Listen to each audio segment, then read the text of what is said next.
Iya, pecinta dan penonton Gusen Papua di mana saja Anda berada.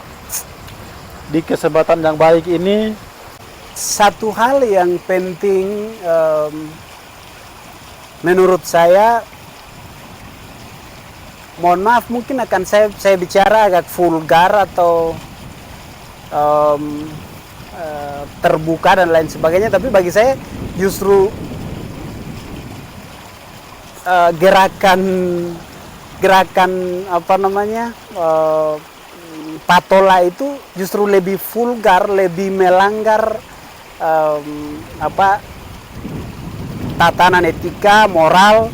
Jadi ketika saya coba menggambarkan itu dengan kata-kata saya yang dianggap vulgar barangkali, saya rasa itu tidak terlalu ekstrim begitu ya.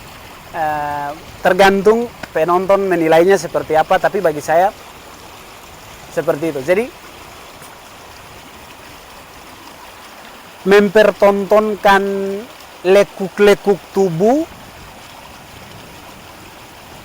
yang bahkan tidak se-ekstrim itu saja itu secara biologis, secara sensual, itu sudah mengundang kejahatan itu bagi saya. Apalagi, mohon maaf,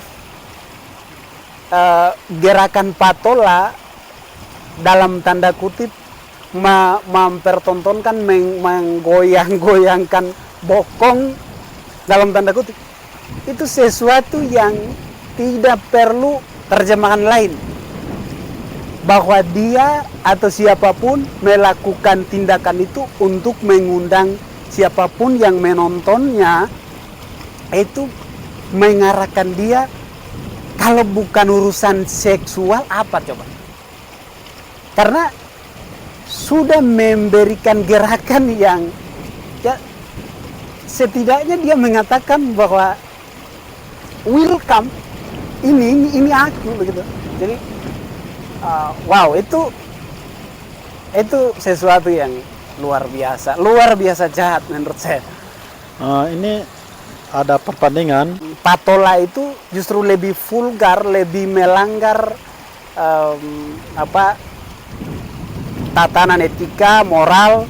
Jadi ketika saya coba menggambarkan itu dengan kata-kata saya yang dianggap vulgar barangkali, saya rasa itu tidak terlalu ekstrim begitu ya. Tergantung penonton menilainya seperti apa, tapi bagi saya seperti itu. Jadi mempertontonkan lekuk-lekuk tubuh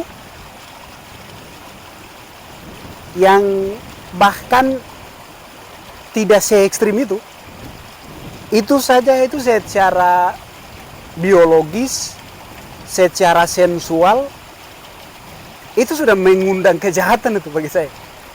Apalagi, mohon maaf,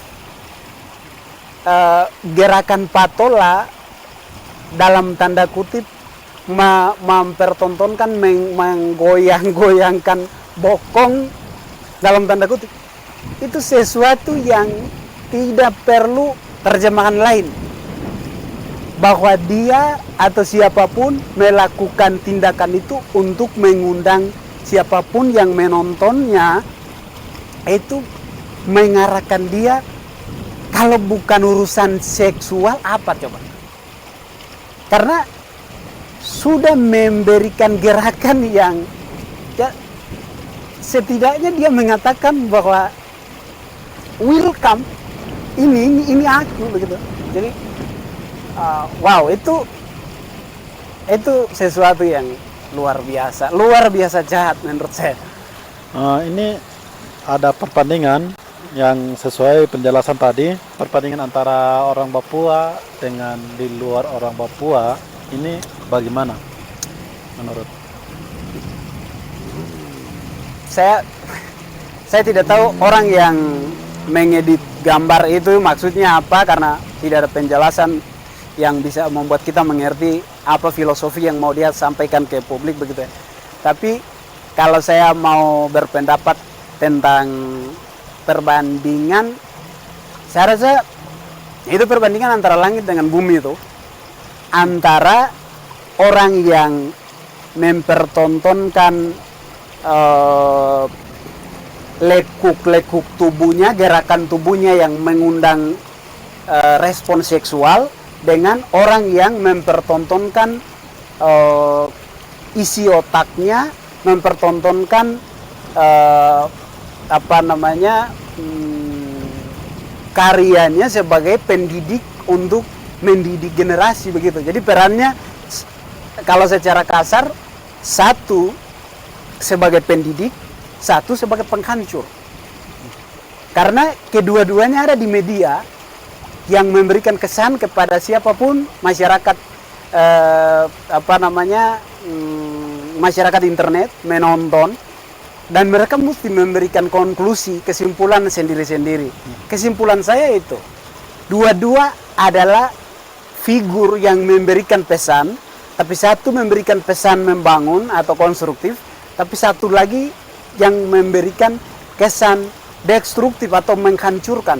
Tapi berbahayanya masyarakat kita, masyarakat media sosial Sahabat maksud saya, kita SDH lewat. justru lebih tertarik untuk melihat, menengok kepada orang yang menghancurkan generasi daripada orang yang membangun generasi itu, yang mendidik itu. Saya tidak ingin berbicara tentang mereka mendapat bayaran seperti apa, motivasi seperti apa, tapi kalau sekedar untuk berpendapat dari gambar itu, ya bagi saya perbedaan seperti itu, dan sangat menyedihkan. Peran yang diambil oleh orang Papua dalam gambar itu adalah peran untuk menghancurkan generasinya sendiri. Itu kecelakaan. Sumber tentang Jalimo, goyang patola, hati-hati. Goyang ini bisa menjadi sajian tarian yang menimbulkan fantasi berlebihan orang-orang dalam mengalami kecenderungan nafsu seksual terhadap anak-anak di bawah umur. Nah, menurut Bang, kalau tentang tingkat SD dan SMP ini bagaimana? Pertama, untuk yang namanya seksual ini ya, dalam tanda kutip kita orang Papua hanya menyebutkan kata itu saja, seksual itu saja, itu sesuatu yang dianggap tabu. Nah, padahal itu sesuatu yang penting, dan bukan sekedar penting karena diperlukan, tapi kebutuhan. Jadi dalam taraf pengetahuan, tidak peduli dia itu anak kecil, umur SD,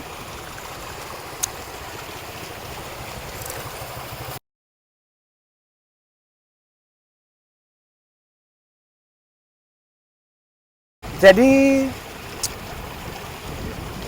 terutama tentang seksual ya, kata seksual itu bagi kita orang Papua itu kata yang paling tabu, yang dihindari untuk diperdengarkan kepada anak kecil.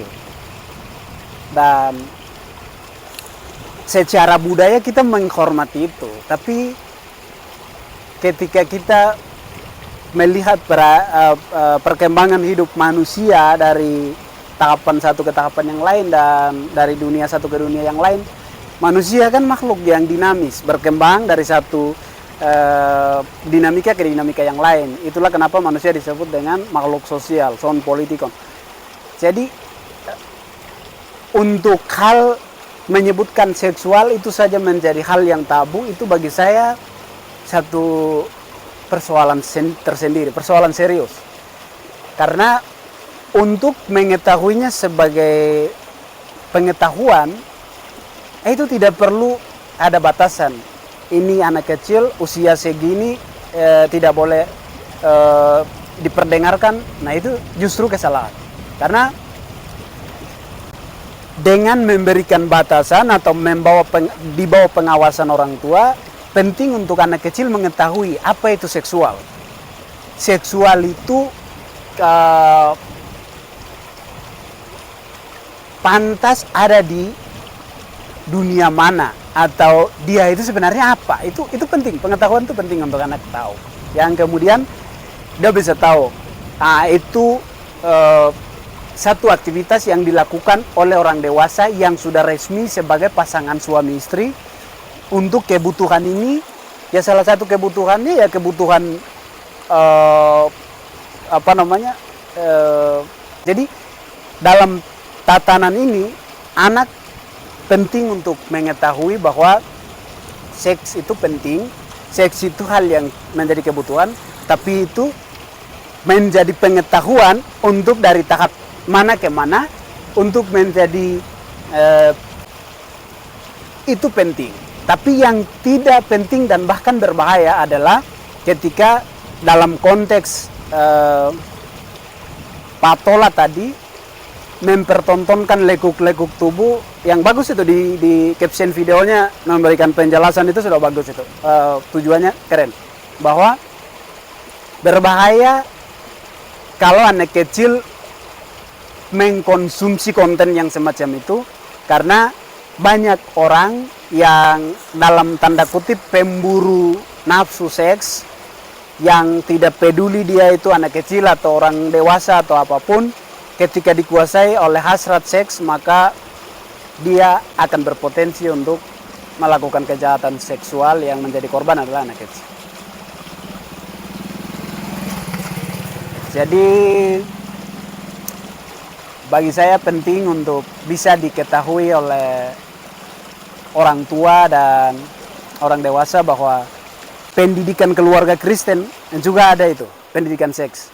Nah, jadi itu penting, tapi yang berbahaya adalah ketika anak kecil itu mengkonsumsi atau mendatangi atau bermain-main di tatanan seks itu dalam bentuk gambar, audio, video, atau cerita dan lain sebagainya tanpa pengawasan orang tua atau orang dewasa atau ahli agama atau ahli psikologi, ahli